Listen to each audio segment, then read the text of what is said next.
छावनी में सुल्ताना का धंधा बहुत अच्छी तरह से चल रहा था। छावनी के गोरे शराब पीकर उसके पास जाते और वो 3-4 घंटों में उन्हें निपटा कर 20-30 रुपए बना लिया करती थी। हालांकि ये बात और थी कि न गोरों की बात सुल्ताना को और ना ही सुल्ताना की बात उन गोरों को समझ में आती थी। Darling, I never felt this kind of satisfaction in my entire life. You are very hot and sexy. Stop. Don't stop. Baby, I will give you a lot of money, my darling. Stop. तुम एकदम उल्लू का पच्छा हो। Darling. एकदम हरामजादा। Smart. Baby. फिर एक दिन खुदा बख्श नाम का आदमी वहां आता है।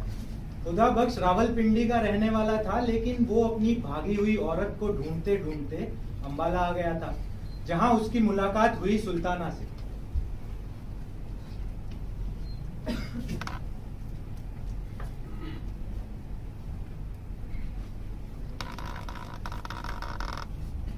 सुनिए, कहिए। आपने इसे कहीं देखा है? इससे तो नहीं देखा, पर तुम चाहो तो मुझे देख सकते हो। मैं इससे ज्यादा खूबसूरत हूँ। जिसे ढूंढने आया था वो तो मुझे मिली नहीं, लेकिन तुम भी कम हसीन नहीं हो जाने में। चले फिर। खुदा बख्श के आते ही एकदम सुल्ताना का कारोबार चमक उठा। उसकी बहुत तरक्की हो गई। यही कारण था कि सुल्ताना की नजरों में खुदा बख्श का महत्व और भी ज्यादा बढ़ गया। खुदा बख्श आदमी मेहनती था, लेकिन अचानक उसने एक दिन दिल्ली जाने का फैसला ले लिया, मोटा पैसा कमाने के लिए। सुल्ताना चाहती तो नहीं थी, लेकिन उसे खुदा बख्श पर पूरा भरोसा था, इसलिए वो भी जाने के लिए राजी हो गई। दोनों ने वहां पर मिलकर एक किराए पर फ्लैट लिया और साथ रहने लगे। रहते रहते 3 महीने बीत गए। क्या बात है खुदा बख्श। पूरे 3 महीने हो गए हम यहाँ आए और किसी ने यहाँ का रुख भी नहीं किया। मैं भी कई दिनों से इसकी बाबत सोच रहा हूँ। मुझे लगता है जंग की वजह से लोग दूसरे धंधों में पड़कर इधर का रास्ता ही भूल गए। तुम वो सब छोड़ो, तुम मेरी ये कंगनी बेच कर आओ। हम आज रात ही वापस अंबाला चलेंगे। हम क्यों जाएंगे अम्बाला वापस? यही दिल्ली में रहकर कमाएंगे ना। ये जो तुम्हारी कंगनियां है ना, देखना सब के सब यही वापस आएंगी। तुम अल्लाह पर भरोसा रखो, वो बड़ा ही कारसाज है। यहाँ भी कोई ना कोई असबाब जरूर बना देगा। तुम आराम करो, मैं आता हूँ। ठीक? खुदा बख्श सारा दिन घर से गायब रहने लगा और सुल्ताना बेचारी पूरे दिन घर में पड़ी रहती थी। वो अपनी बालकनी में खड़ी होती और नीचे चलती फिरती गाड़ियों को देखकर अपना मन बहला लेती। नीचे चलते फिरते लोगों में उसे एक चेहरा दिखता है जो उसी की तरफ देख रहा होता है, तो वो उसे इशारा करके अपनी तरफ ऊपर बुला लेती।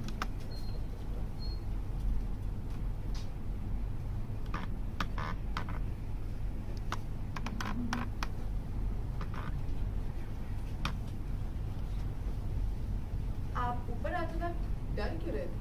क्यों? मैं क्यों डरूंगा? ये मैंने इसलिए कहा कि आप कुछ देर रुके तो कुछ सोच के ऊपर आए। अच्छा, वो क्या है कि तुम्हारे ऊपर वाले प्लेट पर एक औरत एक मर्द को ठेंगा दिखा रही थी और ये दृश्य मुझे इतना अच्छा लगा कि मैं तो बस देखता ही रह गया। आप जा रहे हैं? नहीं, मैं तो बस तुम्हारे घर को देखने की कोशिश कर रहा था। चलो, मुझे अपना घर नहीं दिखाओगी? बिल्कुल। तो यहाँ से है पहला कमरा। अच्छा। और यहाँ से जाता है दूसरा। अच्छा, मेरा नाम शंकर है। फरमाइए। अब मैं क्या फरमाऊं? तुमने मुझे बुलाया, तुम ही कुछ फरमाओ। वैसे मैं उन लोगों में बिल्कुल नहीं हूँ जो यहाँ आते हैं और कुछ देकर जाते हैं। डॉक्टरों की तरह मेरी भी फीस है। अगर मुझे यहाँ बुलाया है तो फीस भी चुकानी पड़ेगी। आप काम क्या करते हैं? वही जो तुम करती हो। क्या? क्या करती हो? मैं तो कुछ भी नहीं करती। तो मैं भी कुछ भी नहीं करता। ये कैसे हो सकता है? आप कुछ ना कुछ तो करते होंगे। वही तो, तुम भी कुछ ना कुछ तो करती होगी। मैं जग मारती हूँ।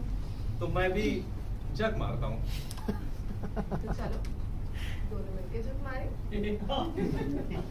लेकिन मैं झक मारने के दाम नहीं दिया करता। होश की दवा करो, ये लंगर खाना नहीं है। तो मैं भी यहाँ कोई वॉलंटियर थोड़ी हूँ। क्या? वॉलंटियर होते हैं उल्लू के पट्टे। मैं उल्लू की पट्टी नहीं हूँ। मैं तो मैं बोल भी कौन रहा है, मैं तो खुदा बख्श की बात कर रहा हूँ। क्योंकि आजकल वो कुछ ऐसे फकीरों के चक्कर लगा रहा है अपनी बंद किस्मत के ताले खुलवाने के लिए, जिनकी बेचारों की अपनी खुद की ही किस्मत जंग लगे तालों में बंद है। तुम हिंदू हो ना, इसमें हमारे बुजुर्गों का मजाक उड़ाते हो। अब इसमें हिंदू मुस्लिम की बात कहाँ से आ गई? अरे ये तो इतनी पाक जगह है ना कि अगर बड़े से बड़े पंडित और मौलवी भी आ जाए ना तो शरीफ इंसान बन जाए। जाने क्या उटपटांग बातें करते। बोलो, रहोगे? शर्त मंजूर है ना मेरी? तो जाओ, रास्ता पकड़ो। ठीक है, पकड़ लेता हूँ रास्ता। वैसे मैं इन्हीं रास्तों में घूमता रहता हूँ, अगर कभी मेरी जरूरत पड़े तो मुझे याद करना। बड़े काम का आदमी हूँ मैं।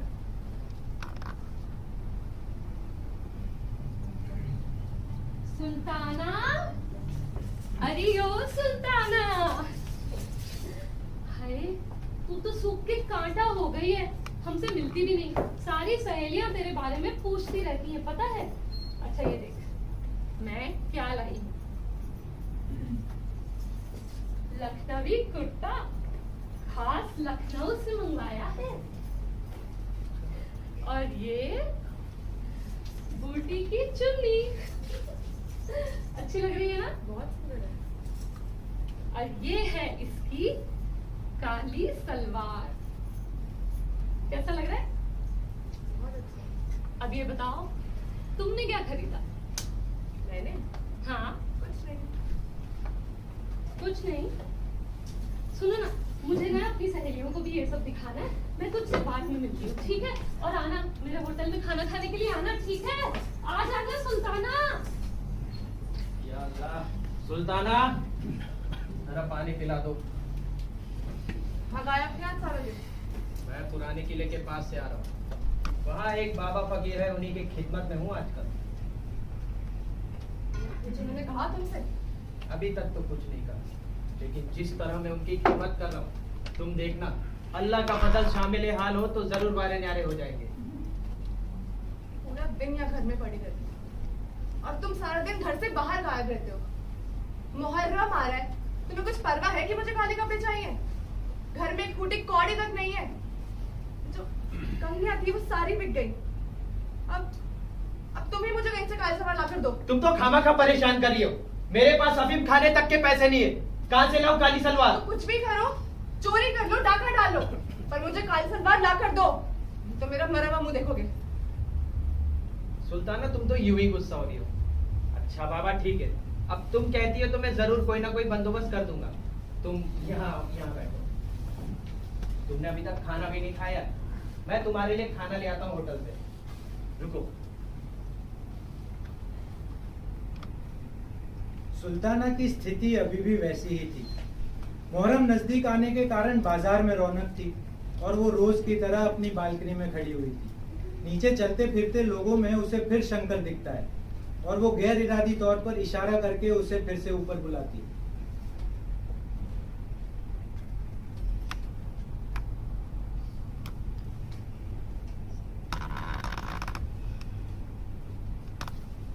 तुम मुझे 100 दफा बुला सकती हो और 100 दफा ही कह सकती हो कि चले जाओ, लेकिन मैं तुम्हारी बात का बुरा नहीं मानूंगा।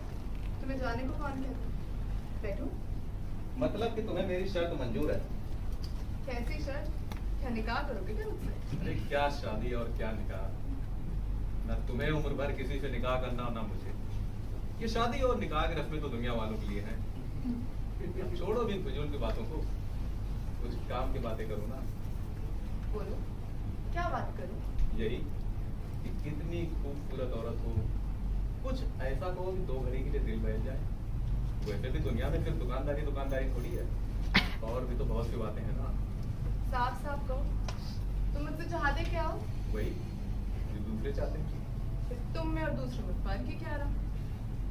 मुझ में और तुम में कोई फर्क नहीं है, लेकिन मुझ में और दूसरों में जमीन आसमान का फर्क है।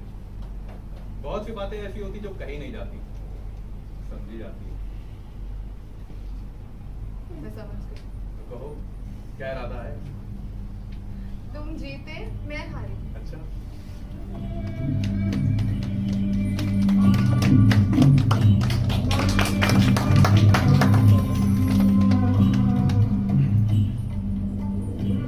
शंकर, मेरी एक बात मानोगे? पहले बात तो बताओ। तुम कहोगे कि मैं दाम वसूल कर रही हूँ, मगर मगर रुक क्यों गई? आगे बोलो। बात यह है कि मुहर्रम आ रहा है और मेरे पास इतने पैसे नहीं है कि मैं काली सलवार ले सकूँ। मतलब कि तुम ये चाहती हो कि मैं तुम्हें कुछ पैसे दे दूं जिससे तुम काली सलवार ले लो? नहीं, मेरा मतलब था कि अगर हो सके तो मुझे काली सलवार ला दो। सुल्ताना, मेरी जेब में तो इत्तेफाक पे ही कुछ होता है। फिर भी मैं कोशिश करूंगा कि तुम्हें तुम्हारी काली सलवार मिल जाए। अच्छा, तुम परेशान मत हो, मुहर्रम की पहली तारीख को तुम्हें काली सलवार मिल जाएगी। अब तो खुश हो ना? ये तुम्हारे कानों में बूंदे तो बड़े अच्छे हैं। मुझे दो भी है।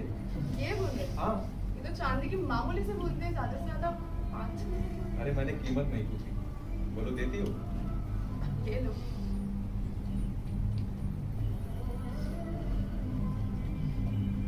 ठीक है।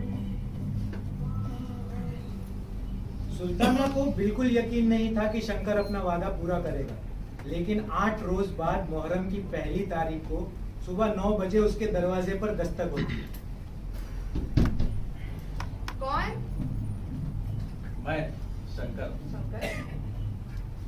सुल्ताना, इस आइटम की काली सलवार है, एक बार पहन के देख लो, शायद थोड़ी बड़ी हो। अच्छा, अभी मैं थोड़ा जल्दी हूँ, चलता हूँ। खुदा हाफिज। खुदा। शंकर सलवार देकर चला गया। कुछ देर बाद उसकी सहेली मुख्तार अंदर दाखिल होती है। सुल्ताना, अरे ओ सुल्ताना, अरे भाई घर में हो कि नहीं? पानी वानी भी नहीं रखा है। सुल्ताना, सुल्ताना, नाम है इसका सुल्ताना। अरे भाई हम जाएंगे, रुके, जल्दी आओ, बहुत गर्मी है भैया। ओफो, कैसे रहती है ये? आ गई सुल्ताना। ये चुनरी तो पुरानी है ना, और ये कमीज भी रंगवाई हुई लग रही है, पर ठीक ही लग रही है तुम। और ये शलवार तो नई सी लग रही है। ये आज ही आई है, अच्छी है ना? हाँ, तुम्हारे लिए बूंदे? आज ही सुबह मंगवाए हैं।